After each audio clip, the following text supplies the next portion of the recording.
বাংলাদেশে এবং বাংলাদেশের বাইরে পৃথিবীর বিভিন্ন প্রান্তে যে যেখান থেকে চ্যানেল আই দেখছেন আপনাদের সকলকে সাদর আমন্ত্রণ তৃতীয় মাত্রা দেখবার জন্য। প্রিয় দর্শক, সাম্প্রতিক নানা বিষয় নিয়ে আলোচনার জন্য আমার সঙ্গে স্টুডিওতে রয়েছেন আমার বাবা আছেন সাবেক সংসদ সদস্য এবং ঢাকা ইন্টারন্যাশনাল ইউনিভার্সিটির চেয়ারম্যান ব্যারিস্টার শামীম হায়দার পাটোয়ারি। আমার ডানে রয়েছেন ঢাকা বিশ্ববিদ্যালয়ের সমাজবিজ্ঞান বিভাগের অধ্যাপক ডক্টর আমানুল্লাহ ফেরদৌস। স্বাগত আপনাদের দুজনকে তৃতীয় মাত্রায়। আপনারা দুজনই শিক্ষক। ব্যারিস্টার শামীম, আপনি একটি ইউনিভার্সিটির কর্ণধার, প্রাইভেট ইউনিভার্সিটি। আমি আপনাদের দুজনের কাছে যে প্রশ্নটা প্রথমে রাখতে চাই, আমি মনে করি এটা অত্যন্ত গুরুত্বপূর্ণ প্রশ্ন এই মুহূর্তে, অন্তত আপনাদের দুজনকে, এবং আমার এটা করা উচিত, যে দেশের শিক্ষা কার্যক্রম কবে পুরোদমে শুরু হবে। কেননা এমনিতেই গত কয়েক বছরে বিগত শাসনামলে দেশের শিক্ষা মানের অর্থে সর্ববিবেচনায় ধ্বংস হয়ে গেছে এবং নিঃসন্দেহে আপনারা এবং বিশেষ করে আপনাদের ছাত্ররা সারা দেশে তারা একটা গণ অভ্যুত্থান ঘটিয়েছে, একটা বিপ্লব করেছে, নতুন বাংলাদেশ, নতুন স্বাধীনতা, নতুন যাত্রা। কিন্তু আমি মনে করি যে শিক্ষা এবং স্বাস্থ্য অত্যন্ত দুটো গুরুত্বপূর্ণ দিক বাংলাদেশে অবহেলিত। বিশেষ করে শিক্ষা, আমরা যাই চাই না কেন, যে স্বপ্নই দেখি না কেন, যে সংস্কারের কথাই বলি না কেন, বা যত দূরেই যত উপরেই উঠতে চাই না কেন, শিক্ষাকে যদি আমরা অ্যাড্রেস করতে না পারি, গুরুত্ব না দিই এবং মানসম্পন্ন শিক্ষা যদি নিশ্চিত না করতে পারি, ছাত্রছাত্রীদের শিক্ষার পরিবেশ যদি নিশ্চিত না করতে পারি, বাকি কোনো বিপ্লব আসলে শেষ পর্যন্ত সুফল বয়ে আনবে না, বরং আরও বিপদ ডেকে আনবে বলে আমার কাছে মনে হয়। অনেকে হয়তো আমার এই কথা শুনে একটু আমার উপরে বিরক্ত হবেন, কিন্তু আমি মনে করি যে আমার যদি স্মরণ করা যেটা ন্যায়সঙ্গত, যুক্তিসঙ্গত, যে কোনো পরিবেশে, প্রতিকূল পরিবেশে, সেটা আমি বলবার চেষ্টা করেছি, আজকেও বলতে চাই। এবং আমি আপনাদের কাছ থেকে শুনতে চাই যে বাংলাদেশের শিক্ষার কার্যক্রম পূর্ণদমে কবে শুরু হবে বলে আপনারা আশা করছেন, মনে করছেন। আপনাকে বিশেষভাবে প্রশ্ন করাই যেতে পারে যে আপনার ইউনিভার্সিটি কি প্ল্যান করছে। ধন্যবাদ। একটা তো বিশাল বড় মুভমেন্ট হয়ে গেল এবং সেখানে ফর দ্য ফার্স্ট টাইম একটি কোটা বিরোধী আন্দোলন, ছাত্র হত্যার প্রতিবাদ এবং সরকার বিরোধী আন্দোলনে প্রাইভেট বিশ্ববিদ্যালয়ের ছাত্ররা অংশগ্রহণ করেছে। আমাদের ঢাকা ইন্টারন্যাশনাল ইউনিভার্সিটিরও অনেক ছাত্র, পরে আমরা জানতে পেরেছি, তারা অংশগ্রহণ করেছে এবং অনেকে আহত হয়েছে। একটি ছেলে চক্ষু ক্ষতিগ্রস্ত হয়েছে, তার চিকিৎসার জন্য সার্বিক ব্যবস্থা আমরা নিয়েছি। এখন এটার একটা ট্রমা আছে, কারণ আন্দোলন তো বাংলাদেশে খুব ঘন ঘন হয় না, একসময় হতো খুব ঘন ঘন। অনেক দিন পর একটা বড় আন্দোলন হলো, সফল আন্দোলন, এবং অনেকদিন পর ছাত্ররা রক্ত নিজের চোখের সামনে দেখলো, তাদের ভাইকে, তাদের সহপাঠীকে মারা যেতে দেখেছে। সবচেয়ে বড় ব্যতিক্রম যেটা, যে ছাত্ররা রক্ত দিতে বুক চিতিয়ে দিয়েছে, বন্দুকের নলের সামনে দাঁড়িয়ে। এটা আমরাও কালকে একটা টক শোতে বলছিলাম যে এই আন্দোলনে গুলি করছিল কিন্তু ছাত্ররা পিছাচ্ছিল না, যে কারণেই পুলিশরা শেষ পর্যন্ত কম্প্রোমাইজ ভয় পেয়েছে। এবং আপনারা দুজনে বোধহয় দেখেছেন বা দর্শকরা নিশ্চয়ই দেখেছেন যে একটা ভিডিও ভাইরাল হয়েছে, একজন পুলিশ কর্মকর্তা স্বরাষ্ট্রমন্ত্রীকে দেখাচ্ছিলেন, সাবেক স্বরাষ্ট্রমন্ত্রীকে, যে গুলি করি একটা যায় আর বাকিরা সরে না। এবং এর আগে একটা ভ্যাট আরোপ নিয়ে আন্দোলন, সেটা প্রাইভেট ইউনিভার্সিটিরা করেছিল, সফল আন্দোলন। ওটা আবার আওয়ামী লীগের আমলের একমাত্র সফল, তার ক্ষমতা থাকাকালীন সময়ে ছাত্ররা যে কটা আন্দোলন করেছে সবকটি কিন্তু সফল হয়েছে, যেটা অরাজনৈতিক ক্যারেক্টার দিয়ে শুরু হয়েছে। সেখানে আমাদের শিক্ষা কার্যক্রম রিজুম করা প্রয়োজন এই কারণে যে আমাদের ছাত্ররা, বিশেষ করে আমাদের ছাত্ররা যেটা মনে করি, তারা 4 বছরের মধ্যেই তাদের কোর্স শেষ হবে, এরকম একটি কমিটমেন্ট আমরা দিয়ে ভর্তি করাই, তারাও এরকম একটা কমিটমেন্ট দিয়ে ভর্তি করে। 4 বছরের বেশি সময় দিলে, যেহেতু আমাদের ফ্রি হল নাই, তাদেরকে হলে 2-3 মাস বেশি থাকতে হবে, তাদের থাকা খাওয়া খরচটা লেগে যাবে। এবং আরেকটা হচ্ছে ইউথের যে অসাধারণ স্পৃহা, এই সময়ে আপনি 2 মাসে যে কাজটা করতে পারবেন, আপনি 10 বছর পরে এটা 2 মাসে পারবেন না। তাই আমরা যত তাড়াতাড়ি ওদের শিক্ষা কার্যক্রম শেষ করতে পারবো তত আমাদের জন্য ভালো, তাদের জন্য ভালো। না, আমি যেটা মনে করি, আমাদের বেশিরভাগ প্রাইভেট ইউনিভার্সিটি আমার মনে হচ্ছে 15 তারিখের পরে 16 তারিখ থেকেই খুলে দিচ্ছে হলগুলো। আমরা ছোটো ছোটো হলগুলো আমরা খুলে দিয়েছি। তো আমার মনে হয় শিক্ষাক্ষেত্রে কর্মচাঞ্চল্য চলে আসবে। শিক্ষাতে এখন শান্তিটা বজায় রাখা খুব বেশি গুরুত্বপূর্ণ এবং ডেফিনেটলি সহাবস্থানটা খুব বেশি গুরুত্বপূর্ণ।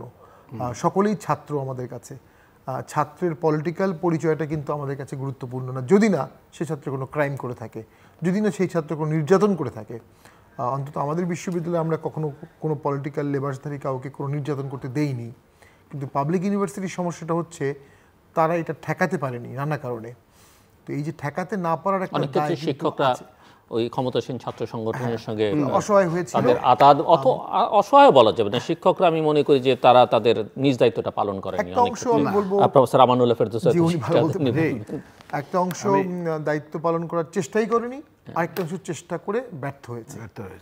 দুইটাই আছে, চেষ্টা করার ক্ষমতা তাদের ছিল চেষ্টা করার ক্ষমতা। এটা আসলে আপনার মানে পলিটিক্যাল সায়েন্স ওনারা ভালো বলতে পারবেন যে 15-16 বছর যখন একটি সরকার থাকে তখন ফেজ বাই ফেজ ওই লোকগুলোই আগায় যায় যারা এই পদক্ষেপগুলো নিবে না, যারা মেনে নেবে। মেনে নেওয়ার সংখ্যাটাই সামনে থাকবে এবং মেনে নেওয়ার গ্রুপটাকেই টেনে নেওয়া হবে। ঠিক একটু ডিসেন্টিং ভয়েস যারা দেবে, যারা ক্রিটিক্যাল থাকবে, তারা ওখানে স্পেসই পাবে না। এটি হচ্ছে বাস্তবতা। এনিওয়ে, তো আমি যেটি এখন অনুভব করি যে আমাদের তো লার্জ ডেমোক্রেটিক ডিভিডেন্ডের একটি দেশ এবং এই যে বিশাল একটি বিপ্লব হলো, এই বিপ্লবটাকে কিভাবে আমরা এখন স্কিল ডেভেলপমেন্ট, কিভাবে দেশ গড়ার কাজে নিতে পারি। একটা হচ্ছে বিপ্লব পরবর্তী নানা ধরনের দায়িত্ব, দেশ গঠানো, ট্রাফিক বা বিপ্লব প্রতিবিপ্লব ঠেকানো, এটার একটা দায়িত্ব আছে। এর পাশাপাশি এই যে লক্ষ কোটি তরুণ, এদেরকে দিয়ে কীভাবে আমরা দেশ গঠন করব, সেই বিষয়ে আমার মনে হচ্ছে আমরা 6-7 দিনে কোনো সুনির্দিষ্ট মানে ঘোষণা পাইনি। স্কিল ডেভেলপমেন্ট করার উদ্যোগ নেওয়া উচিত, যেটা আপনার টকশোতে আমি বলেছিলাম যে আমাদের স্কুল থেকেই একটা স্কিল অ্যাড করতে হবে। যে স্কুলে পড়বে, স্কুল পাস করতে করতে সে ড্রাইভিং শিখে যাবে অথবা সে বেসিক নার্সিং শিখে যাবে, অ্যাটলিস্ট একটা স্কিল। কলেজে গিয়ে সে একটা স্কিল, কলেজে গিয়ে সে একটা ভাষার ফার্স্ট স্টেজ করবে, ইউনিভার্সিটিতে গিয়ে ফার্স্ট ইয়ারে সেকেন্ড স্টেজ, থার্ড ইয়ারে গিয়ে ফোর্থ স্টেজ। যদি ফোর্থ ইয়ারের মধ্যে সে জাপানি ভাষা শিখে ফেলতে পারে, তার জন্য জাপানে 1.5 থেকে 2 লক্ষ টাকার চাকরি রেডি, শুধু ভাষা জানলে। অথবা কোরিয়ান অথবা চাইনিজ অথবা জার্মানি, এনি ভাষা।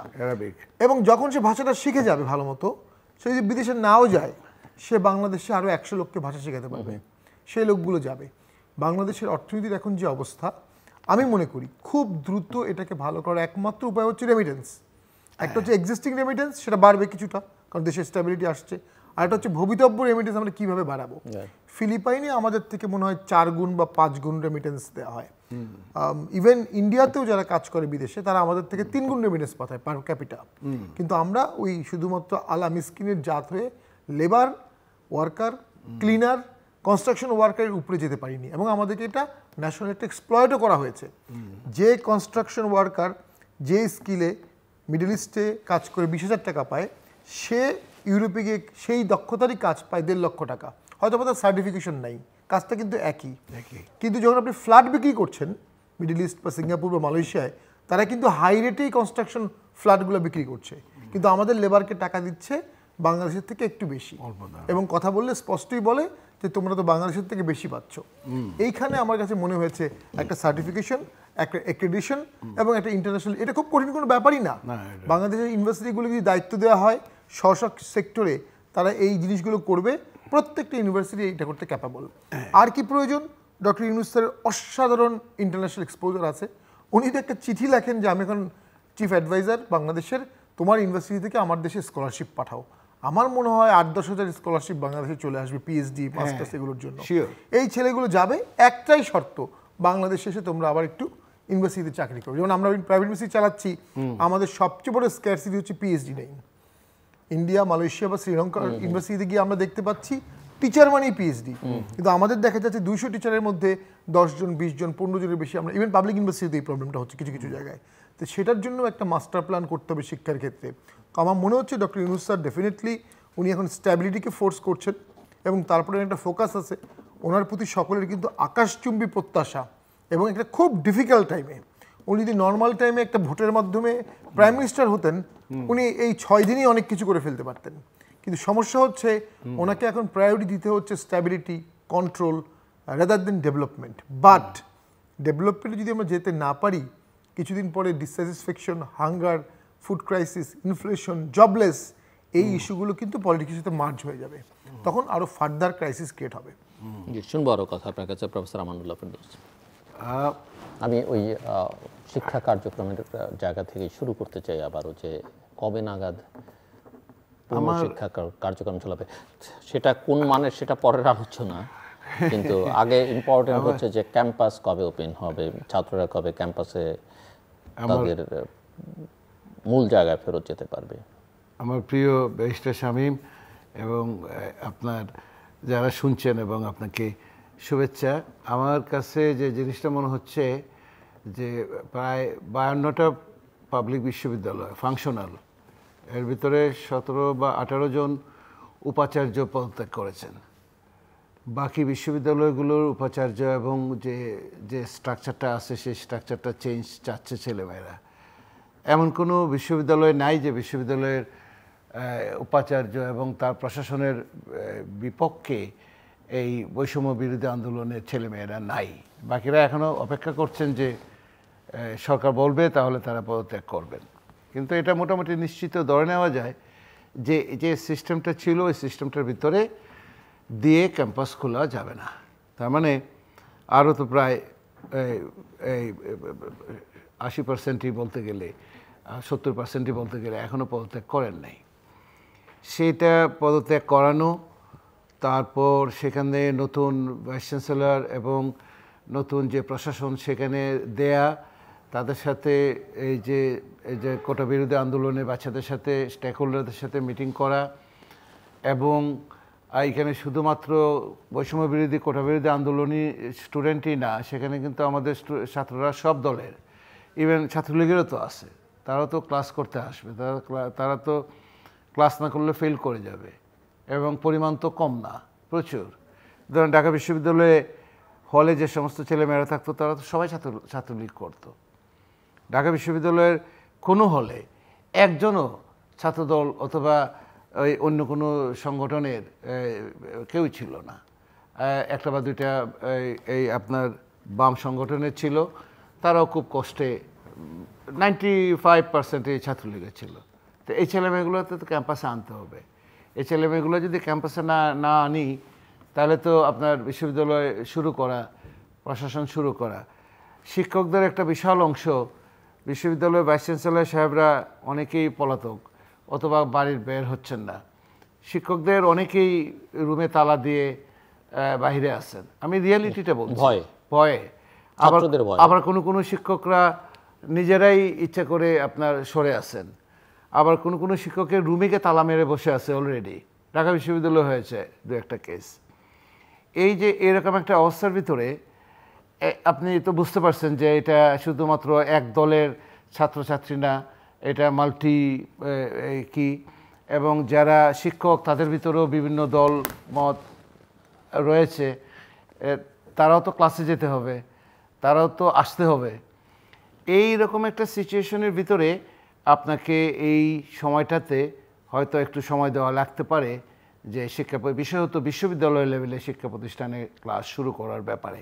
তবে স্কুল এবং কলেজে, প্রাইমারি স্কুল, সেকেন্ডারি স্কুল এবং কলেজে এই ঝামেলাটার পরিমাণটা একটু কম, এবং ওই প্রতিষ্ঠানগুলো তো খুলে দেওয়া হয়েছে, শুধু ক্লাস নেওয়া হচ্ছে না।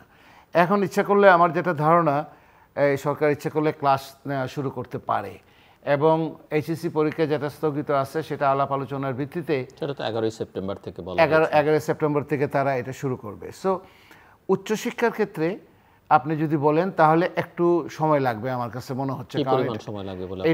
এটা মিনিমাম 1-1.5 মাসের আগে তো আমার কাছে মনে হচ্ছে না যে আপনি আমরা শুরু করে দেখতে পারি, স্টার্ট করে দেখতে পারি যে কি পরিমাণ, কিন্তু আপনি ধরেন 60% 50% ছেলে মেয়ে ক্লাসে আসলো না, যে কোনো একটা ভয়ে বা একটা কোনো কারণে। কার ভয় আসবে না?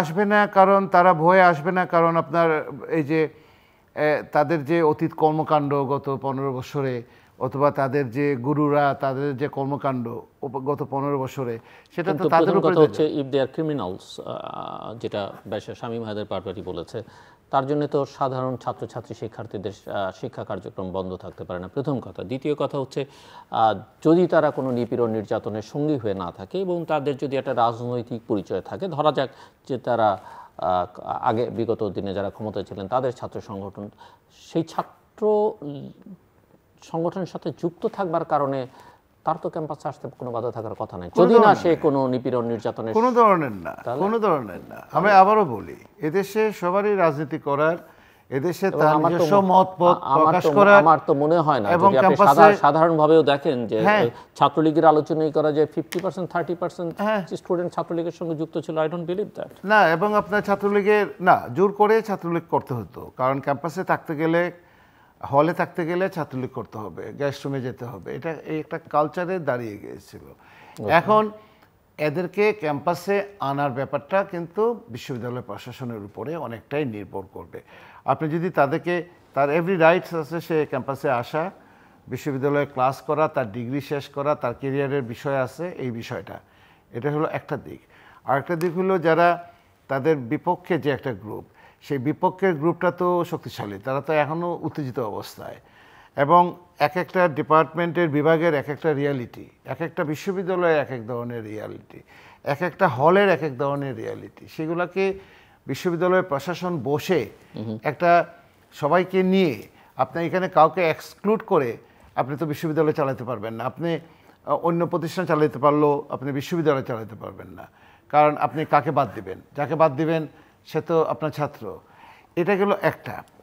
এখন আপনাকে এই জায়গাটাতে আমার কাছে যে জিনিসটা মনে হচ্ছে, সবাইকে নিয়ে বিশ্ববিদ্যালয় শুরু করতে গেলে, চালাতে গেলে একটু সময় দিতে হবে, এবং এটা একটা স্ট্র্যাটেজি ঠিক করতে হবে, এবং এটা তার একটা পলিসি তৈরি করতে হবে। বিশ্ববিদ্যালয় ভাইস চ্যান্সেলর সাহেবদেরকে নিয়ে বসতে হবে। নতুন বিশ্ববিদ্যালয় ভাইস চ্যান্সেলর যারা আসবেন, পুরাতনদেরকে তো বোঝাই যাচ্ছে যে পুরাতনদেরকে কেউ মানবে না। নতুন যারা আসবে তাদেরকে নিয়ে, আমি এখন পর্যন্ত আমার নজরে পড়ে নাই যে একজন বিশ্ববিদ্যালয়, যে বিশ্ববিদ্যালয় ভাইস চ্যান্সেলর সাহেবকে ওই বিশ্ববিদ্যালয়ের ছেলেমেয়েরা এই রাখতে চাবে, এরকম আমার মনে পড়ে নাই। শিক্ষকরা এতই মানে দলবাজ হয়েছে। আপনাকে একটা জিনিস মনে রাখতে হবে, বাংলাদেশ এমন একটা দেশ, শিক্ষকতা ছেড়ে তারা বাংলাদেশ দলের আনুগত্যে ব্যস্ত। বাংলাদেশ এমন একটা দেশ যে দেশে সেন্ট্রাল ব্যাংকের গভর্নর পালিয়ে যায়। তাহলে সেন্ট্রাল ব্যাংকের গভর্নর যখন পালিয়ে যায়, এগুলো পুরো দলবল সহ, বাংলাদেশ এমন একটা দেশ যে দেশে সরকার পরিবর্তনের সাথে সাথে পুলিশের আইজি সহ সব পালাই গেছে। ফাইন্যান্সিয়াল ইনস্টিটিউশনের টপ লেভেলে যারা আছেন তারা হয় পালাই গেছেন, নাহলে লুকিয়ে আছেন বাসার ভিতরে। স্বাস্থ্য মন্ত্রণালয়, শিক্ষা মন্ত্রণালয়, তিনি সব এমপি, 350 জন না, সব এমপি পলাতক।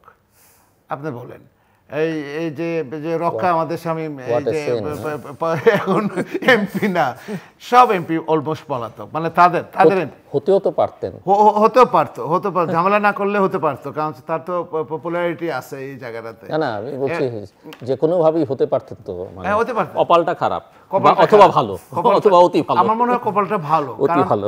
কারণ তার বাবা হলো আমার দেখা মতে বাংলাদেশে একজন বিশিষ্ট ভদ্রলোক, প্রফেসর মফিজুল ইসলাম পাটোয়ারি।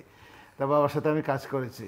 তা বিশ্ববিদ্যালয়ের বিসি সাহেবরা পলাতক, অথবা লুকানো, বড় বড় ব্যবসায়ীরা পলাতক, শাসক দলের বড় বড় নেতারা পলাতক, ছাত্রলীগের বড় বড় নেতারা পলাতক, মানে ইটস এ কান্ট্রিও পলাতক। তো এই কি কাজ করলেন যে কাজে আপনার পুরা এই গোষ্ঠী শুদ্ধ পলাতক? এবং বলা হয় যে লক্ষণ সেন 818 বছর আগে, কালকেও বলছিলাম, পালিয়ে গেছিলেন বাংলা ছেড়ে, আর 818 বছর পরে আরেকজন পালিয়ে গেছেন। কি কাজ করলেন? তার মানে আপনি you made this country as a deep state. You have to understand, you made this country as a deep state. এই ডিপ স্টেটের যে একটারা অর্থনীতিতে আছে, তাকে মেইন স্ট্রিমিংয়ে আনা। অর্থনীতিতে তো প্রধান দুইটা পাপ, একটা হলো বেকারত্ব, একটা হলো মুদ্রাস্ফীতি। এই দুই পাপের কারণে অর্থনীতিকে লাইফলাইনে আনার জন্য সরকার যে সিদ্ধান্তগুলো গ্রহণ করছে, যেমন আজকে এই যে আহসান এইচ মনসুরকে গভর্নর হিসেবে নিয়োগ করা হয়েছে বাংলাদেশ ব্যাংকে, খুবই ভালো একটা সিদ্ধান্ত। উনি অনেকদিন কাজ করে, তবে বেশ কন্ট্রোভার্সিয়াল কিছু অ্যাপয়েন্টমেন্টও হচ্ছে, সেটাও হ্যাঁ কন্ট্রোভার্সিয়াল কিছু হবে, আস্তে আস্তে ঠিক হয়ে যাবে, আস্তে আস্তে হয়তো ঠিক হবে। এই যে সিপিডি বললো 92,000 কোটি টাকা বা ব্যাংক থেকে নিয়ে গেছে, আপনার ব্যাংক স্ক্যাম গত 15 বছরে, এই সমস্ত ডিপ স্টেটের এই জায়গাগুলোতে শুধুমাত্র কি অর্থনীতিতে, শুধুমাত্র কি রাজনীতিতে, শুধুমাত্র কি আপনার ওই সমস্ত জায়গাতে, শিক্ষাক্ষেত্র হয়েছে। সো ডিপ স্টেট তো শিক্ষাক্ষেত্র হয়েছে, এবং আপনি শিক্ষাক্ষেত্রে আপনি দেখবেন যে পুরা একটা মানুষের মননের ভিতরে পরিবর্তনটা নিয়ে আসা হয়েছে, যে শিক্ষা মানে হলো এই, নেতা মানে হলো এই, আপনার আদর্শ মানে হলো এই, এর বাইরে আপনি যেতে পারবেন না। এই যে একটা ইউনিডাইমেনশনাল ডাইরেকশন, সেই ডাইরেকশনে গিয়ে আপনি কি করলেন? আপনি প্রাথমিক শিক্ষাটাকে দিলেন একদম 12টা বাজে, আপনি মাধ্যমিক শিক্ষাকে দিলেন একদম 12টা বাজে। আপনি কি করলেন? তাদের মরালিটিটা নষ্ট করে ফেললেন। আপনি প্রাথমিক শিক্ষকদেরকে, মাধ্যমিক শিক্ষকের, কলেজের শিক্ষকদেরকে আপনি এই দিনের ভোট আপনি এই যে রাতে করতে দিলেন, দিয়ে তাদের মরাল পয়েন্ট আপনি ভেঙে দিলেন।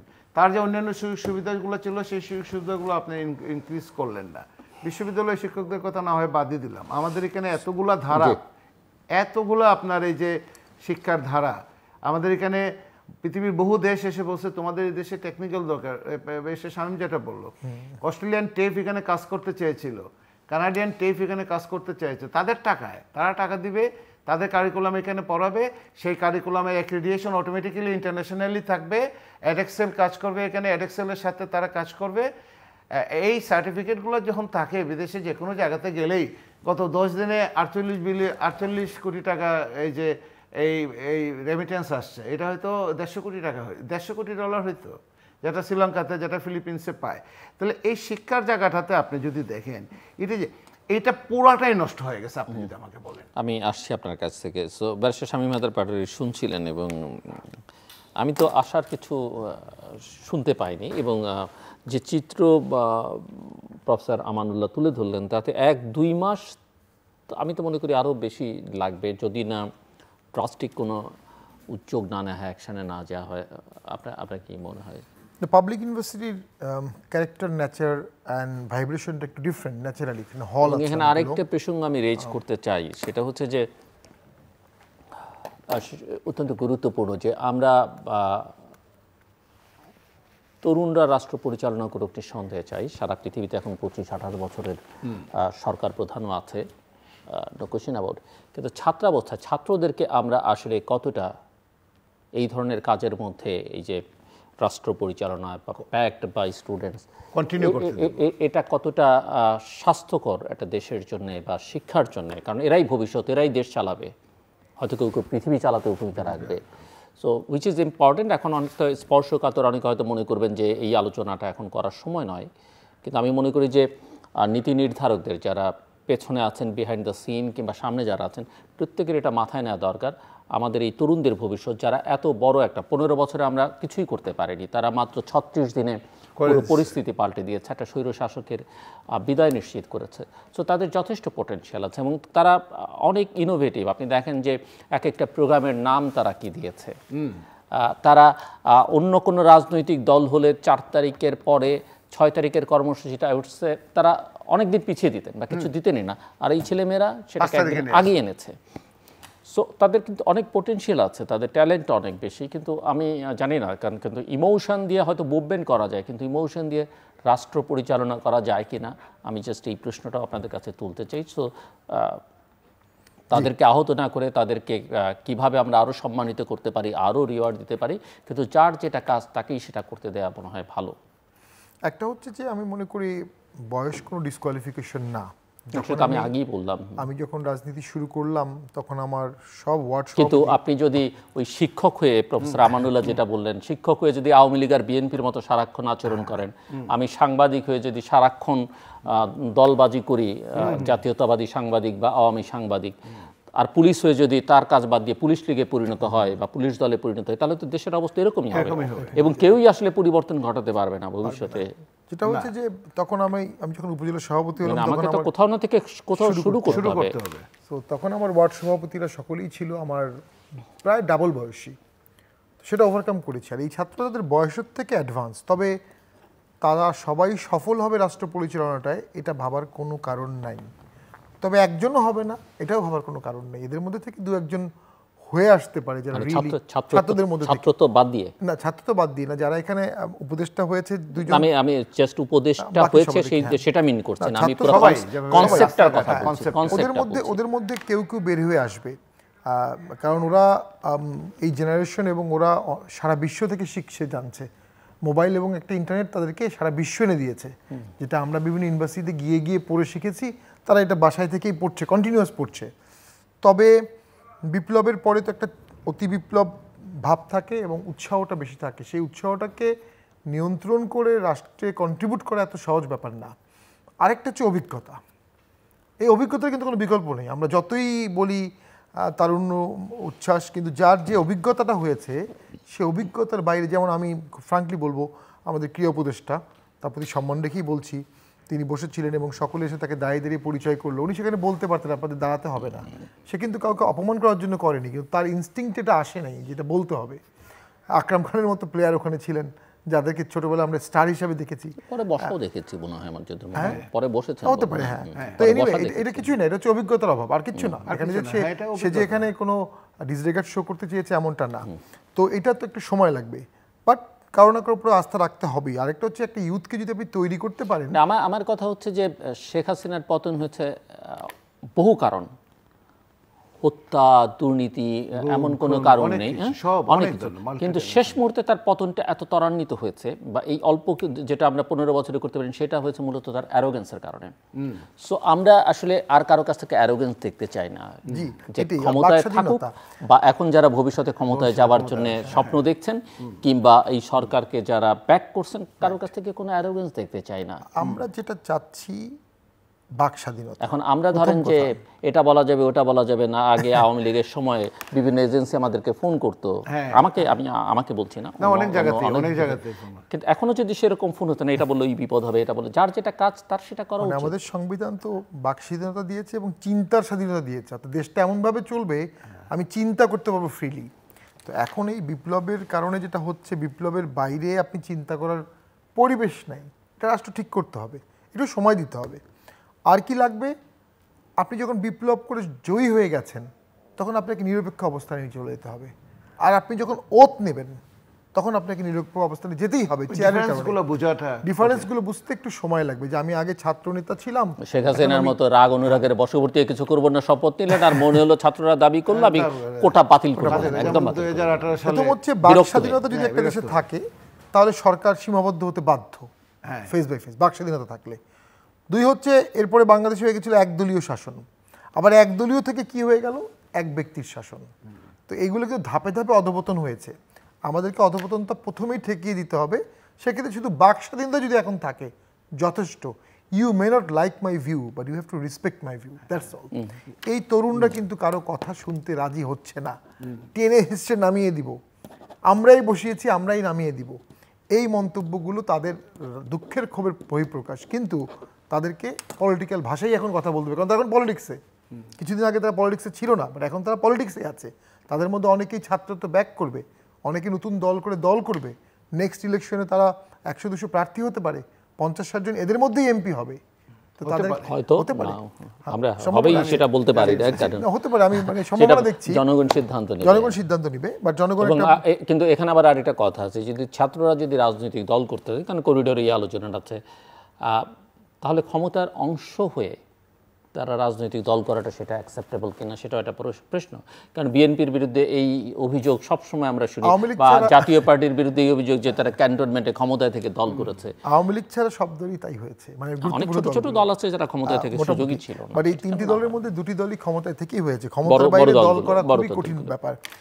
ডক্টর ইউনূস স্যারের সামনে কয়েকটা বড় সমস্যা, তার মধ্যে একটা হচ্ছে তার চারপাশে যারা তাকে বিপ্লব করে এনেছে, তাদের মধ্যে কনফ্লিক্ট অফ ইডিওলজি তীব্র। সেখানে আলট্রা লেফটিস্ট আছে, মডারেট লেফটিস্ট আছে, লিবারেল আছে, আলট্রা ইসলামিস্ট আছে, এবং সকলেই কিন্তু অপেক্ষা করছে তার আদর্শটাকে বাস্তবায়নের জন্য। ইউনূস স্যার তার হোল লাইফ যে প্রোগ্রেসিভ থটে ছিলেন, তিনি এটাকে অ্যাডজাস্ট করা খুবই কঠিন হবে, এবং তিনি সবাইকে খুশি করতে পারবেন না। একজন বলে গেছে, যদি সবাইকে খুশি করতে চাও তাহলে আইসক্রিম বিক্রি করো, অনলি আইসক্রিম বিক্রেতা সবাইকে খুশি করতে পারে আইসক্রিম দিয়ে। এখানে একটা স্যারের চ্যালেঞ্জ আসবে। সেই জন্য স্যারের যেটা আমার ধারণা এই মুহূর্তে পাশাপাশি উচিত, এই স্ট্যাবিলিটির পাশাপাশি চমক দেখানো, ওয়াও দেখানো, প্রতিটি ওয়াও ফ্যাক্টর, এভরি 3 দিন পর একটা ওয়াও ফ্যাক্টর ছাড়া এদেশের মানুষ উজ্জীবিত হবে না, ঝিমিয়ে যাবে এবং একসময় বিরক্ত হয়ে যাবে। যখন আমেরিকান সিভিল ওয়ার হচ্ছিল, তখন আব্রাহাম লিঙ্কন সব কাজের পাশাপাশি তার ক্যাপিটাল হিল যে অসাধারণ বিল্ডিংটা, এটা বলছে এটা নির্মাণ কাজ চলবেই, কারণ জনগণ দেখুন যে একটা বিশাল স্ট্রাকচার হচ্ছে। মোগলরা কিছুদিন পর বিশাল স্ট্রাকচার করতো, জনগণের আস্থার জন্য করতো। নাও ইউনূস স্যারের উচিত এই মুহূর্তে ঘোষণা করা যে 5-6 লাখ লোককে উনি জাপানে পাঠাতে পারছেন, 1 লাখ লোককে নেক্সট ইয়ার উনি বিদেশে পাঠাতে পারবেন, এবং এটার জন্য ব্যাকআপ চেইন তৈরি করা, জব ক্রিয়েশন দেশের ভিতরে দেশের বাইরে, এগুলো ইউনূস স্যারের জন্য কোনো ব্যাপারই না। স্যারকে যদি স্বস্তি দেওয়া হয় তিনি এগুলো করবেন। সেই জন্য একটা পলিটিক্যাল ডায়ালগ দরকার, যেটা উনি শুরু করেছেন ডেফিনেটলি স্টার্টের থেকে। পলিটিক্যাল ডায়ালগ নিয়ে উনি যে একটা টাইম এক্সটেনশন নেন, চেয়েই নেন, আমি বলবো চেয়েই নেন। এবং কারণ আপনি সংবিধানের বাইরে যাচ্ছেন ন্যাচারালি, এই বিষয়ে আমি খুব ক্লিয়ার। সংবিধানের বাইরে যখন চাবেন, আপনাকে চেয়েই নিতে হবে, এবং অন কন্ডিশন আমি এই সময় থাকবো, আমি এই কাজগুলো করব, এই কাজগুলো আমি করতে পারবো, আমার আত্মবিশ্বাস আছে, এবং ওনার উপর আমাদের আত্মবিশ্বাস আছে। সেখানে যদি আমরা দেখি বেকারত্ব কমছে, মুদ্রাস্ফীতি কন্ট্রোলে আছে, ইকোনমি ভালো হচ্ছে, দেশটাকে সিঙ্গাপুর মালয়েশিয়ার কাছাকাছি নিয়ে যাওয়া খুব কঠিন বিষয় কিন্তু না। কারণ অনেক লোক তো, অনেক ইউথ, অনেক ওয়ার্কিং হ্যান্ড, স্টেবিলিটি অন্তত স্ট্যাবিলিটি রাখলেই, সেটার জন্য স্ট্যাবিলিটি যেমন একদিকে রাখতে হবে, পাশাপাশি ওই ওয়াও ফ্যাক্টরগুলোও আনতে হবে। সেই ওয়াও ফ্যাক্টরগুলো আনার ক্ষেত্রে আমি অন্তত 6 দিনে কোনো স্টেটমেন্টও দেখিনি কোনো উপদেষ্টার মুখ থেকে, but it's too early. But আস্তে আস্তে ওয়াও ফ্যাক্টর না আসলে এই দেশের একটা টু আর্লি, বাট এটাও মাথায় রাখতে হবে যে একটা নির্বাচিত সরকারের যাদের 5 বছরের জন্য সাংবিধানিকভাবে মেয়াদ থাকে, তাদের হানিমুন করবার সুযোগ থাকে। এই সরকারের জন্য কোনো, আমি তো মনে করি না, এভরিডে ইজ ইম্পর্টেন্ট, চ্যালেঞ্জিং। তো সেই ক্ষেত্রে আমি মনে করি যেমন আমাদের টিটিসি গুলো আছে, কারিগরি শিক্ষাটাকে কিভাবে আমরা জবমুখী করতে পারি, কিভাবে বিদেশে পাঠাতে পারি। আমি জাস্ট সিম্পলি বলে দিই যে একটা অ্যাক্রিডিটেশন নিয়ে আসেন যে এই লেভেলের স্কিল থাকলে আপনি আমার লোককে নেবেন, 3 থেকে 6 মাসের মধ্যে আমরা ওই লেভেলের লোক তৈরি করে দিতে পারবো, এবং তারা বিদেশে যাবে, রেমিটেন্স পাবে। শর্ত একটাই, তুমি বৈধ টাকায় বৈধভাবে রেমিটেন্স পাঠাবা, এবং দেশের ইকোনমি ব্লুম করবে। অন্য কিছু দিয়ে খুব দ্রুত ইকোনমি ব্লুম করা যাবে না। এবার শামীম কিন্তু ঠিকই বলছে। আপনার প্রশ্নটা যদি আমি বুঝে থাকি, তাহলে তাদেরকে আস্তে আস্তে উইথড্র করতে হবে। মূল কথাটা হলো তারা যে জায়গাটাতে আছে, উইথড্র করা মানে নেগেটিভ অর্থে না, ফর বেটার ফিউচার তাদের এবং দেশের, তাকে ক্লাসে ফিরিয়ে আনতে হবে, ফ্যামিলিতে ফিরিয়ে, তার যে রেগুলার বিজনেস সেটাতে ফিরিয়ে আনতে হবে। এই জায়গাটাতে আমার ধারণা একজন সমাজবিজ্ঞানী হিসেবে একটু সময় লাগবে। কারণ আপনি দেখবেন যতগুলো বিপ্লব আমাদের সামনে আছে, আমরা যতটুকু বিপ্লব সম্পর্কে জানি, সেটা ফরাসি বিপ্লব হোক, সিপাহী বিপ্লব হোক, অক্টোবর বিপ্লব হোক, 1971-এর আমাদের মুক্তিযুদ্ধ হোক, অথবা অন্যান্য যে স্টুডেন্ট মুভমেন্ট, চেক রিপাবলিকে যে স্টুডেন্ট মুভমেন্ট হয়েছিল, সাউথ আফ্রিকাতে যে স্টুডেন্ট মুভমেন্ট হয়েছিল, বা আরব বসন্ত তো আরব শীতে পরিণত হয়েছিল। বসন্ত তো শেষ পর্যন্ত হয় নাই। হার্ভার্ডের এক বিজনেস স্কুল, ল স্কুলের প্রফেসর বলছেন যে আরব শীতে রূপান্তরিত হয়েছিল। আরব বসন্ত আরব শীতে রূপান্তরিত হওয়ার পিছনে প্রধান কারণ ছিল সেখানে কিশোরদের এবং এই ইয়থ এবং অ্যাডোলেসেন্সদের পার্টিসিপেশন কম ছিল। এখন আপনি আসেন আমাদের এখানে যে আমি যতগুলো বললাম সবগুলোতেই এই বিপ্লবগুলো কিন্তু অনেকটাই ফেল হয়ে গিয়েছিল। ইভেন সিপাহী বিপ্লব থেকে ধরে আমি যতগুলো বিপ্লব, ফেল মানে কি রাশিয়া ভেঙে যায়, কোনোটা ইমিডিয়েটলি ফেল করে, কোনোটা in the long run fail করে। এখন এটাকে যদি আপনি বিপ্লব বলেন, বিপ্লব তো একটা মার্ক্সিয়ান শব্দ, গণ অভ্যুত্থান আপনি যেভাবেই বলেন না, এটাকে সবাই এখন বলতে চাচ্ছে জেন রিভলিউশন, হ্যাঁ জেন।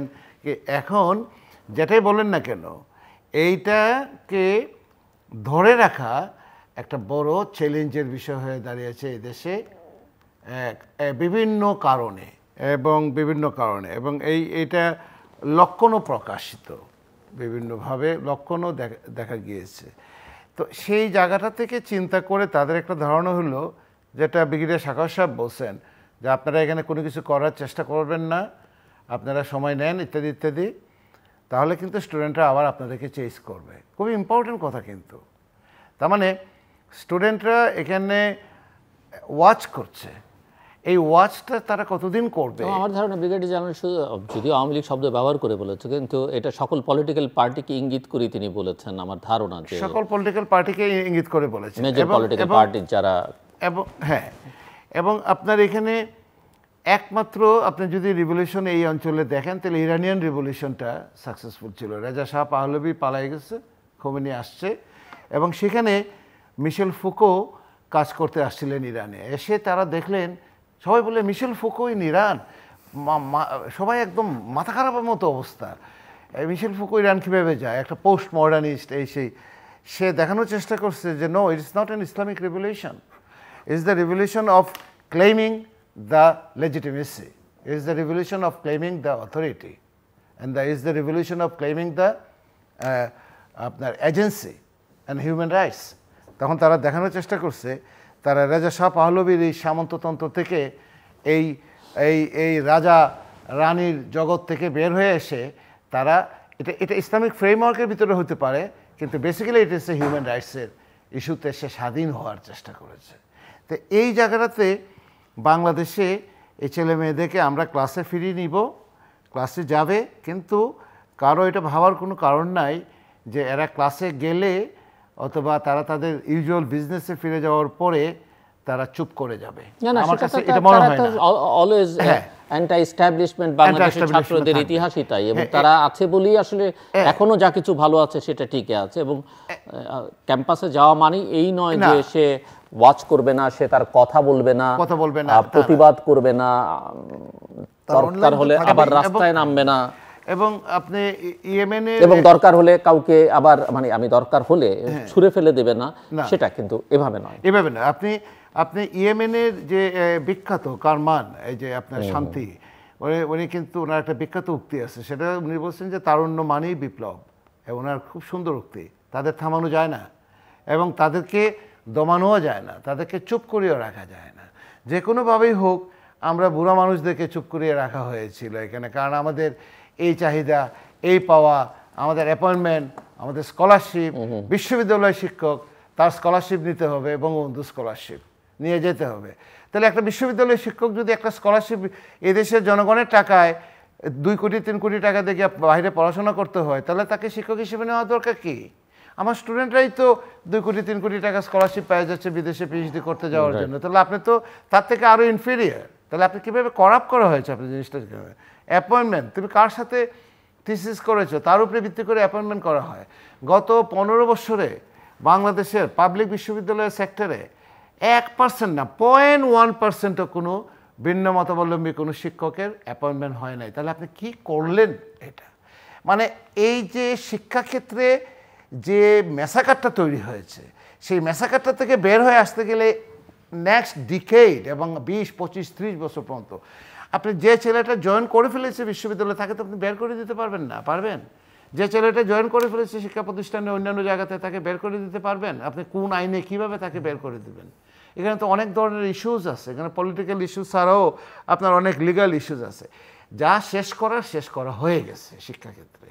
এখন এই জায়গাটা থেকে বের হয়ে আসতে গেলে আমাদেরকে যে ধরনের কাজ করা দরকার, আজকে দেখলাম এসডিজিতে আমরা পিছিয়ে তো গিয়েছি, এসডিজিতে আরও পিছিয়ে যাচ্ছে। আজকে দেখলাম ব্যবসায়ীরা বলছেন আমরা এলডিসি থেকে আমরা উন্নয়নশীল দেশে যেতে চাই না।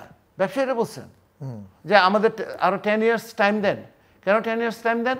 যে গত সরকারের সময় সমস্ত ডাটা ভুল ছিল, তথ্য ভুল ছিল।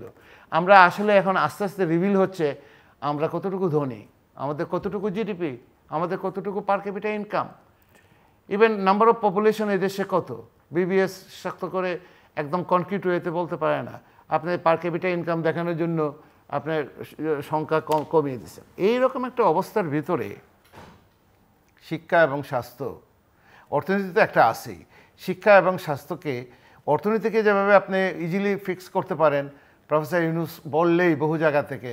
প্রফেসর ইউনুস কি জিনিস এটা এই দেশের মানুষ এখনও অনেকে হয়তো বুঝতেই পারেন নাই। আমার একটা ব্যক্তিগত স্মৃতি, আপনার অস্ট্রেলিয়াতে নিউ সাউথ ওয়েলস বিশ্ববিদ্যালয়ে একদিন আমাকে ফোন করে বলো, আমি তখন সিডনিতে, যে তুমি আসবে নাকি আমাদের এখানে, প্রফেসর ইউনুস আসবেন, ইউনুস সেন্টার প্রতিষ্ঠা করো, ইউনুস সেন্টারে উদ্বোধন হবে। আমি তো দৌড়ে গেলাম। পরের দিন যাওয়ার পরে দেখি সমস্ত লোকজন দাঁড়িয়ে আছে, ভাইস চ্যান্সেলর সহ সবাই দাঁড়িয়ে আছে, প্রফেসর ইউনুস সেন্টার উদ্বোধন হচ্ছে। আই ওয়াজ সো মানে প্রাউড।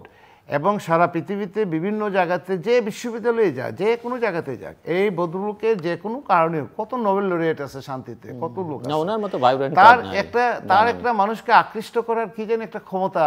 তার সম্বন্ধে অনেক বদনাম আছে, সে বদনাম তো থাকতেই পারে যে উনি যেটা আগে সরকার করতেন, উনি এই যে প্রফিট এই সেই ইত্যাদি ইত্যাদি, কিন্তু তার কি যেন একটা আকর্ষণীয় ক্ষমতা আছে। সেই আকর্ষণীয় ক্ষমতা দিয়ে সে মানুষকে বিমোহিত করতো। নাহলে এত সংখ্যক বিদেশি মানুষকে ফুল বানানো এটা তো সম্ভবপর না।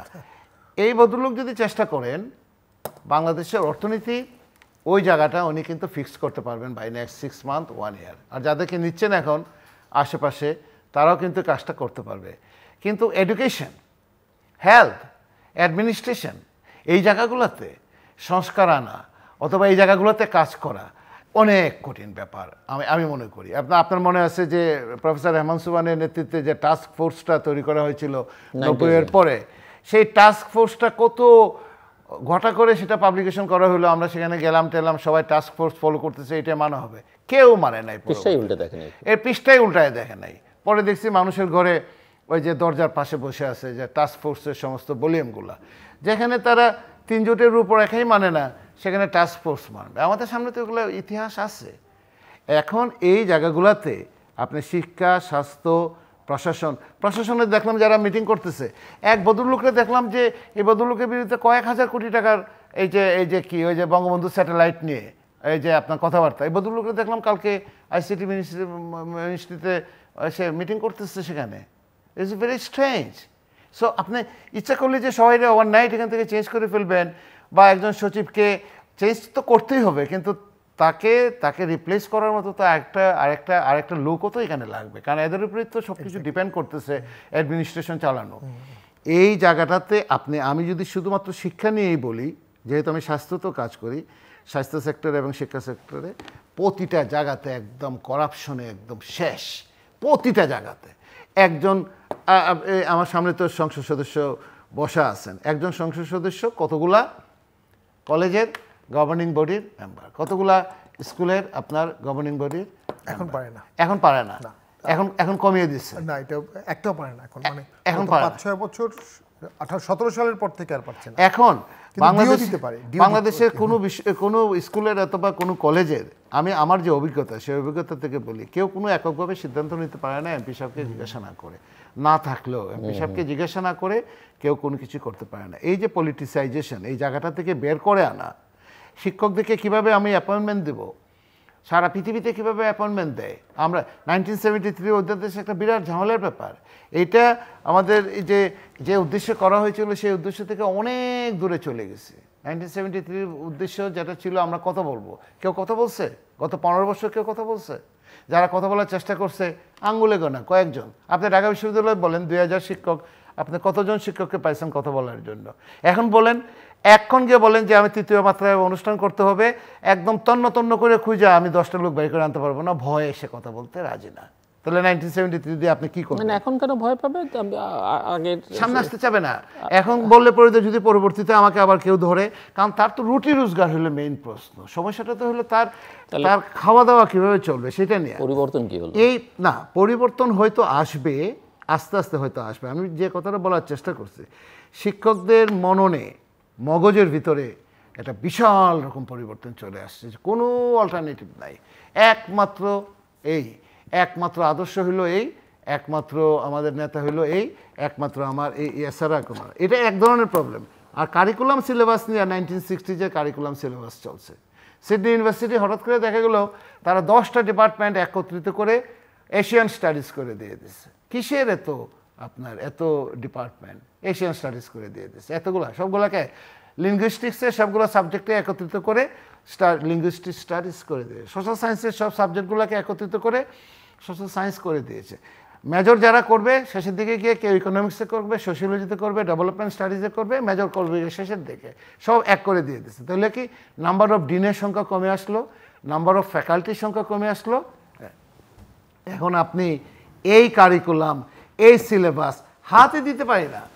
গ্রান্টস কমিশনতে কতবার বলা হয়েছে যে কারিকুলাম এভাবে চেঞ্জ করেন, সিলেবাস চেঞ্জ করেন, কোনো শিক্ষক চেঞ্জ করতে চায় না।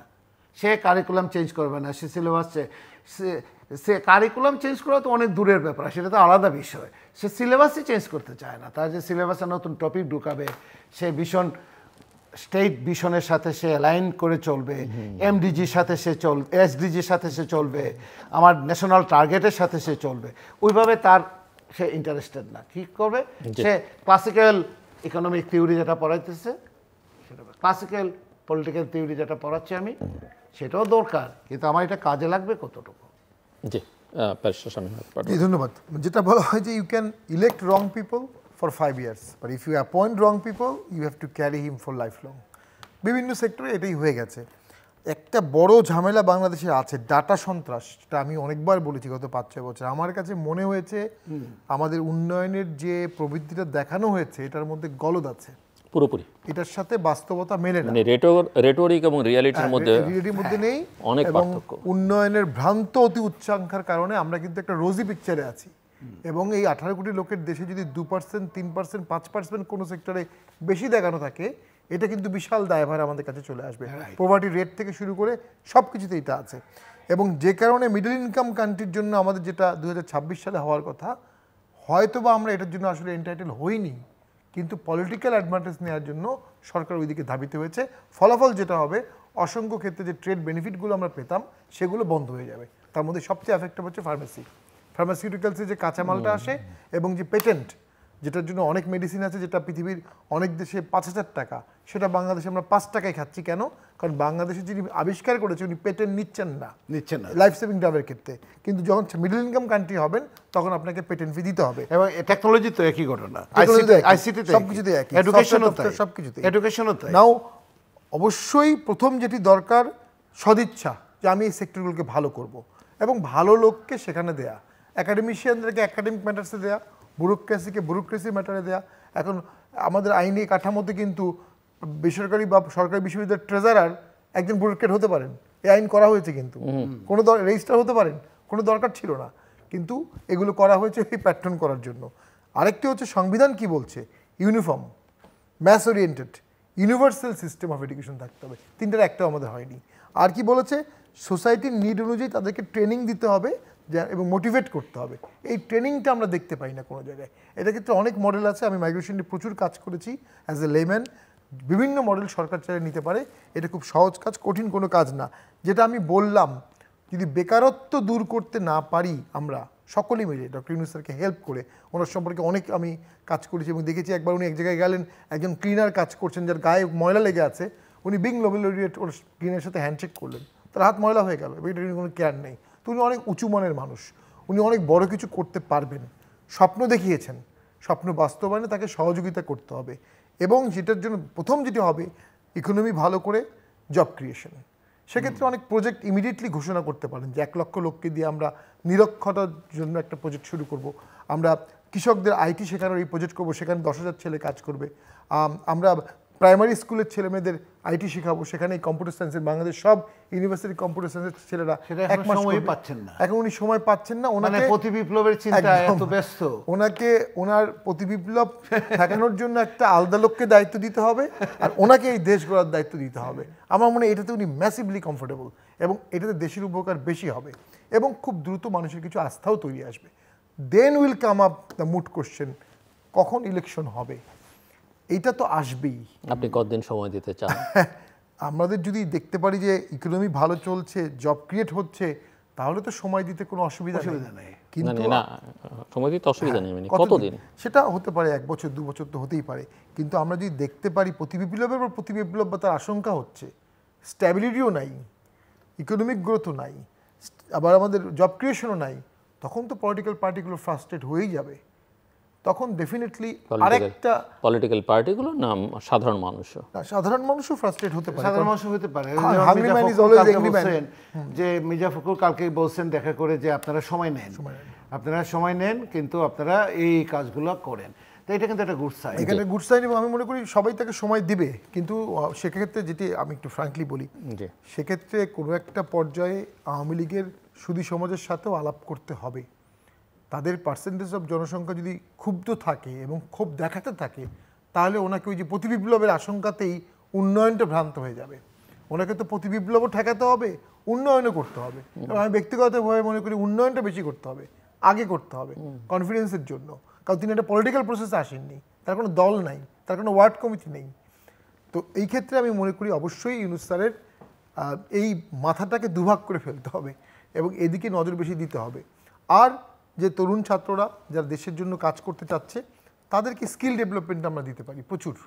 1 বছরের মধ্যেই যদি আমরা তাদেরকে এঙ্গেজ করি, যারা পাশ করে গেছে, যারা ইতিমধ্যে ইউনিভার্সিটি পাশ করে গেছে। ইনফ্যাক্ট আমি এটা সবসময় বলি যে ইউনিভার্সিটি পাশ করে বিসিএস এর মধ্যে যে 1-1.5 বছরের গ্যাপ আছে, আমরা আমাদের ছেলেগুলোকে যদি গ্রামে পাঠিয়ে দিই স্কিল এবং ভাষা শেখানোর জন্য, তারা আমাদের 1 কোটি লোককে স্কিলফুল করতে পারবে এবং কি পরিমাণ জিডিপি বাড়বে, প্রোডাক্টিভিটি বাড়বে, আনবিলিভেবল। একজন কৃষক যদি একটু সায়েন্টিফিক কৃষি শেখে, তার প্রোডাক্টিভিটি বাড়বে। সে যদি একটা ভাষা শেখে, তার প্রোডাক্টিভিটি বাড়বে। তো আমরা যেটা অনুভব করছি যে ভাষা শিক্ষা, স্কিল ডেভেলপমেন্ট, যারা বিদেশে চলে গেছে, 1 মিনিটে শেষ করে দিচ্ছি, যারা বিদেশে 81 লক্ষ লোক আছে অফিসিয়ালি, এদেরকে রিস্কেলিং অ্যান্ড আপস্কেলিং করা, আর যারা বিদেশে যাবে তাদেরকে হাই স্কিল মাইগ্রেট করা, এটাই আমাদের প্রাইম লক্ষ্য হওয়া উচিত। জি, প্রফেসর আমানুল্লাহ ফেরদৌস। এটা মানে আমাদের এখানে ধরেন জাতীয় বিশ্ববিদ্যালয় লক্ষ লক্ষ গ্র্যাজুয়েট বের হচ্ছে প্রতি বছর, কাজ কি? আমরা পাবলিক বিশ্ববিদ্যালয় থেকে 55 পাবলিক বিশ্ববিদ্যালয় বলছিলাম ফাংশনাল, সেখান থেকে গ্র্যাজুয়েটরা বের হচ্ছে 4,000 4,500 বিসিএস, বাকিদের কাজ কি? কর্পোরেট সেক্টরে কত % যাচ্ছে? 20-25 হাজার, 30,000। বাকিরা এই লক্ষ লক্ষ গ্র্যাজুয়েটদের কাজ কি? এই জায়গাটাতে প্রফেসর ইউনূস কাজ করতে পারবেন না যে তা না। শুধু এনজিও মডেল না, এনজিও মডেল ছাড়াও ওনার পক্ষে এখানে কাজ করা সম্ভব। কারণ আমার জানা মতে উনি এমন সব কিছু মানুষদেরকে চিনেন যারা ন্যাশনাল লেভেল ইন্টারন্যাশনালি যারা এই এডুকেশনকে কীভাবে একটু চেঞ্জ করা যায়, মানে একদম মার্কেট ওরিয়েন্টেড করা যায়, ইন্ডাস্ট্রি লিঙ্কেজটা কীভাবে তৈরি করা যায়। ইন্ডাস্ট্রির সাথে তো আমাদের এখানে কোনো লিঙ্কেজ নাই। বিদেশে এমন কোনো বিশ্ববিদ্যালয় নাই যে ইভেন আপনার পার্শ্ববর্তী দেশ মালয়েশিয়াতে, ইন্দোনেশিয়াতে, ইভেন সিঙ্গাপুরে, সিঙ্গাপুর কথা বাদই দিলাম, ইভেন ভারতেও এখন দেখা যাচ্ছে এমন কোনো বিশ্ববিদ্যালয়ে কোর্স পড়ানো হয় না যার সাথে মার্কেটের কোনো লিঙ্কেজ নাই, ইন্ডাস্ট্রির কোনো লিঙ্কেজ নাই। আমরা কি পড়াচ্ছি কিসের জন্য পড়াচ্ছি? কিসের ইন্ডাস্ট্রিয়াল লিঙ্কেজ? সে কাজটা করবে গিয়ে কোথায়? তার দিকে তো কোনো বোঝায়। এই জায়গাটাতে প্রফেসর ইউনূসের কিন্তু কানেকশন আছে। এখন সেই কানেকশনগুলোকে উনি কীভাবে ব্যবহার করেন, সেই কানেকশনগুলোকে এখানে উনি চাইলে কিন্তু পারেন। উনি যদি মনে করেন যে এখানে 1 লক্ষ 2 লক্ষ লোকের জব ক্রিয়েশন করবেন 1 বছরের ভিতরে, ওনার নিজস্ব চ্যানেল ব্যবহার করে, কানেকশন ব্যবহার করে, দ্যাট ইজ পসিবল। বিভিন্ন ধরনের মডেল আছে, সেই সমস্ত মডেলে এখানে কাজ করা যাবে। কিন্তু মূল বিষয়টা হলো যে আমরা ওনাকে শান্তিতে এবং স্বস্তিতে কাজ করতে দিচ্ছি কিনা। আজকে এটা, কালকে ওইটা, পরশুদিন ওইটা, ওই বিষয় নিয়ে যদি ওনাকে একটা অস্বস্তির ভিতরে সবসময় রাখা হয় বা পুরা পরিষদটাকে একটা অস্বস্তির ভিতরে, কারণ এই পরিষদে যারা আসছে তাদেরকে তো আমরা চিনি জানি মোটামুটি, আমাদের জানাশোনার ভিতরে ভালো লোক। তবে ওনার আরও সাপোর্ট লাগবে, যেমন আলী ইমাম মজুমদার সাহেবকে নিয়েছেন, এরকম আরও সাপোর্ট লাগবে। এই 26-27টা মন্ত্রণালয় একা একজন মানুষের পক্ষে দেখা, যেখানে একটা মন্ত্রণালয় নিয়ে মানুষ একদম নাবিশ্বাস উঠে যায়, সেই জায়গাটাতে কাজ লাগবে। আর আরেকটা জিনিস আমি এখানে বলি, যেটা আমাদের এখানে যদি শিক্ষাক্ষেত্রে আমাদের এখানে অনেক ইনভেস্টমেন্ট দরকার। মানুষের ভিতরে যে ক্ষোভটা আছে সেই ক্ষোভটা আপনার ইনভেস্টমেন্টটা হিউম্যান সিকিউরিটিতে একটু বাড়ানো। এই সরকার যদি একটা পলিসি পেপার করে যায় যে আমি জিডিপি এত % আছে, আমি অ্যাটলিস্ট 5% আমি 6% আমি এডুকেশনে দিব, অ্যাটলিস্ট এত % আমি এই স্বাস্থ্যতে দিব, এই পলিসি পেপারটা নিয়ে একটা রাজনৈতিক ঐক্যমত যদি তৈরি করে যেতে পারেন যে না আপনারা বলেন আমাদের সাথে আসেন আমাদের এখানে, যে যা হওয়ার হয়েছে, আমরা যা করেছি রাস্তাঘাট ঠিক আছে, আমাদের পদ্মা সেতু দরকার, ফ্লাইওভার দরকার, সবই ঠিক আছে, কিন্তু আমি হিউম্যান সিকিউরিটির ইন্ডেক্সে আমার এই 8 থেকে 10 কোটি যারা ইয়ত এবং অ্যাডোলেসেন্স আছে এখানে 14 থেকে 28-29 বছর বয়সী, তাদেরকে আমি কীভাবে মার্কেট উপযোগী করে তুলতে পারি, তার কমিউনিকেশন স্কিল কীভাবে আমি ডেভেলপ করতে পারি, তার এমপ্লয়েবিলিটি। একটা কম্পিউটার সফটওয়্যার জানলেই সে বাইরে বিদেশে একটা সংস্থার সাথে কাজ করতে, একটা কম্পিউটার স্কিল যদি সে জানে তাহলে করতে পারে, একটা টেকনিক্যাল স্কিল জানলেই সে মাইগ্রেশন পায়। আপনি খুলে দেখেন কানাডিয়ান মাইগ্রেশনের লিস্টটা খুলে দেখেন, আপনি অস্ট্রেলিয়া নিউজিল্যান্ডের লিস্টটা খুলে দেখেন, সেখানে স্পষ্টভাবে কি বলা আছে, সেখানে বলা আছে যে তালাচাবি যদি ঠিক করতে পারে তাহলে সে স্কিল মাইগ্রেশন পাবে। এসএসসি পাস হইলেও চলবে, কিন্তু তার একটা আইএলসে মিনিমাম 5 লাগবে, একটা মিনিমাম এই আপনার একটা কমিউনিকেশন স্কিল লাগবে। তো সেটা যদি শ্রীলঙ্কানরা পারে, সেটা যদি আপনার এই ফিলিপিনরা পারে, তাহলে আমরা পারবো না কেন? এবং আশ্চর্যের ব্যাপার হলো নেপালের ছেলেমেয়েরা আমেরিকা, কানাডা, অস্ট্রেলিয়াতে বাংলাদেশ থেকে 5 গুণ বেশি ভিসা পাচ্ছে। নেপাল চোখের সামনে। সো এই জায়গাগুলোতে ওনাদের একটা কনক্রিট জায়গাতে যদি ওনারা আসেন, একটা টাস্ক ফোর্সই করেন, পলিসি পেপারই করেন, সবাইকে নিয়ে ঐক্যমতের ভিত্তিতে রাজনৈতিক ঐক্যমতটা যদি করে দিয়ে যেতে পারেন, let's see what happens next. দর্শক, অনুষ্ঠানের শেষ প্রান্তে আমরা সামাজিক যোগাযোগ মাধ্যম ফেসবুক, এক্স এবং ইউটিউবে তৃতীয় মাত্রা লাইভ স্ট্রিম হচ্ছে, আপনারা দেখতে পারেন। টেলিভিশনের পর্দায় দেখতে না পারলে যে কোনো সময় যে কোনো স্থান থেকে ইউটিউবে তৃতীয় মাত্রা চ্যানেলটি সাবস্ক্রাইব করে পর্ব বা পুরনো পর্বগুলো আপনারা দেখতে পারেন। প্রফেসর ডক্টর আমানুল্লাহ ফেরদৌস এবং ব্যারিস্টার শামীম হায়দার পাটোয়ারি অসংখ্য ধন্যবাদ এই আলোচনা নেবার জন্য। দর্শক, যে বিষয় নিয়ে আমরা আলোচনা করছিলাম তার যদি আমি ওনাদের কথা ধার করে এক জায়গায় আনবার চেষ্টা করি ছোট্ট করে, তাহলে মূল কথা হচ্ছে যে আমাদের দ্রুত শিক্ষা কার্যক্রম শুরু করতে হবে এবং তারপর আমাদের শিক্ষার জন্য একটা মাস্টার প্ল্যান তৈরি করতে হবে। স্কিল ডেভেলপমেন্টের দিকে আমাদের অনেক অনেক বেশি নজর দিতে হবে। প্রফেসর মোহাম্মদ ইউনূসকে ঘিরে আমাদের অনেক প্রত্যাশা। তিনি বিশ্বখ্যাত একজন মানুষ, বড় মাপের মানুষ, কিন্তু তাকে যেন আমরা এমন একটা পরিস্থিতির মধ্যে তৈরি না করি, মানে এমন একটা পরিস্থিতি তৈরি না করি যেন তাকে আমরা অনেক ছোট করে ফেলি। কারণ যে দায়িত্ব তিনি নিয়েছেন এটা মূলত রাজনৈতিক দায়িত্ব এবং রাজনৈতিক দায়িত্বে কন্ট্রোভার্সির অনেক রকমের সুযোগ থাকে, যেটা একদিন তার ছিল না। কাজে এই বিষয়ে তিনিও সতর্ক থাকবেন আমরা প্রত্যাশা করব, এবং আমাদেরও দায়িত্ব প্রত্যেকের তিনি যেন সফল হন এবং তার সরকার যেন সফল হয় সেই জায়গাটা নিশ্চিত করা।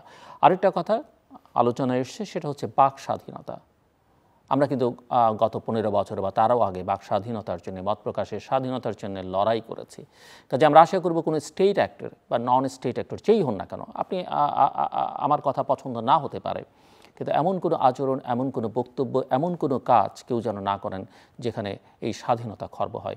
আমাদের সঙ্গে থাকবার জন্য অসংখ্য ধন্যবাদ। আপনাদের সবার জন্য শুভকামনা।